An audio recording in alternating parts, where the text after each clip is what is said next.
everyone, my name is Shambhavi Dubey and I am currently a second year MBBS student at North Bengal Medical College and Hospital, Darjeeling. NEET 2024 में अब आपके पास कुछ महीने ही रह गए हैं।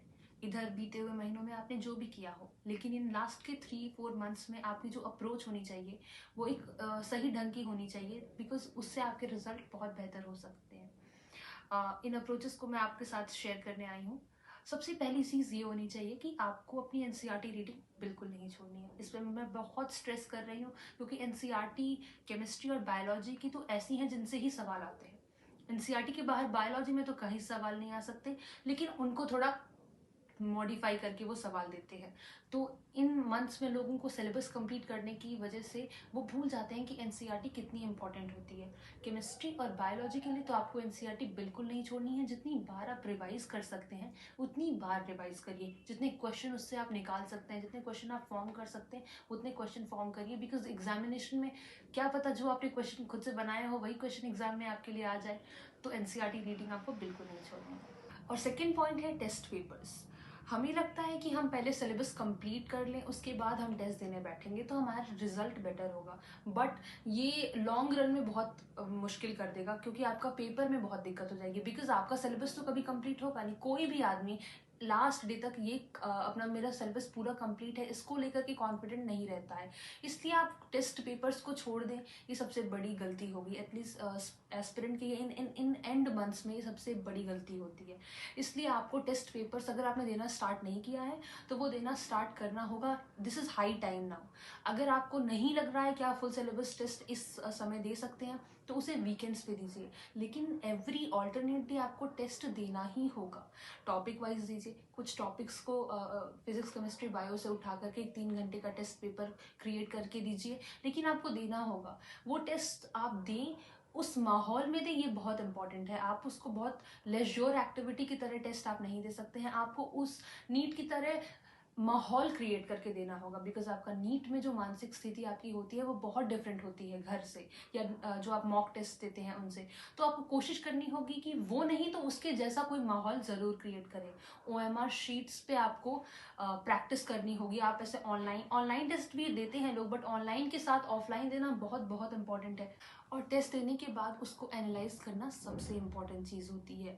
टेस्ट पेपर देने के बाद उसकी मार्क्स, उसे चेक करके मार्क्स पाना, दैट्स सेकेंडरी। लेकिन आपको उसमें अपनी गलतियां एनालाइज करना बहुत बहुत इंपॉर्टेंट होता है। आपने क्या अप्रोच में गलती की है, या कैलकुलेशन के टाइम गलती की है, क्या किया है, वो चीज़ आपको पता होनी चाहिए कि मैं क्या गलती कर रहा हूँ। मैं इस एनवायरनमेंट में बैठ के मेरे से क्या क्या गलतियाँ हो रही हैं। बहुत केसेस में ओएमआर फिलिंग में भी गलती हो सकती है। तो ये चीज़ें जो गलतियाँ निकल के आएंगी वो आपके लिए एक्चुअली आपने जो गलतियाँ मॉक पेपर में कर दी होंगी वो आप फाइनल पेपर में जाके नहीं करेंगे। इसलिए आप जितनी बार मॉक टेस्ट देंगे उतना आपके लिए अच्छा होगा। और देने के बाद हर एक क्वेश्चन को एनालाइज करना होगा। Every single question must be analysed. और इस तरह से आपको देखना होगा कि अब आज के बाद ये आगे कभी भी मेरे पास आए तो मैं इसे सॉल्व कर लूँ। ये जो गलतियाँ हुई हैं मुझसे वो आपको मेक श्योर करना होगा कि नेक्स्ट पेपर में, नेक्स्ट किसी भी मॉक टेस्ट में बहुत बार होता है कि रिपीटेड क्वेश्चंस आते हैं, ऐसा कभी ना हो कि वो क्वेश्चन आपका दोबारा गलत हो रहा है तो फिर आपने एनालिसिस में गलती की है। अगर आप आज एनालाइज करके बैठे हैं तो आगे वो क्वेश्चन आपका गलत नहीं होना चाहिए। और अभी तक तो आपके टीचर्स ने बता ही दिया होगा कि एग्जाम्पलर्स और प्रीवियस ईयर क्वेश्चंस कितने इंपॉर्टेंट हैं। अगर आपने उन्हें लगा लिया है तो आप उनको रिवाइज करते रहिए, लेकिन अगर आपने अभी भी उन्हें नहीं लगाया है तो अब आप लगा लीजिए, बिकॉज अब तो बहुत कम समय बचा है उसको लगाने के लिए। और सबसे एंड में तो सबसे मोस्ट इम्पॉर्टेंट चीज़ ही बोलूँगी कि आपकी मेंटल हेल्थ और फिजिकल हेल्थ सबसे ज़्यादा इम्पॉर्टेंट है। जैसे कहा जाता है कि sound mind lies in a sound body, इसलिए आपको अपनी हेल्थ पे सबसे ज़्यादा ध्यान रखना है, प्रायोरिटाइज करना है। पढ़ते रहना है, लेकिन इसका मतलब ये नहीं कि खाना पीना नहीं खाना है। हेल्दी रहना बहुत ज़रूरी है और इससे आपकी मेंटल हेल्थ पे भी बहुत असर पड़ेगा। आप अपना अपने रूम का माहौल एक अच्छा सेट करिए, लेकिन इसका मतलब ये नहीं है कि आप किसी से बात ना करें।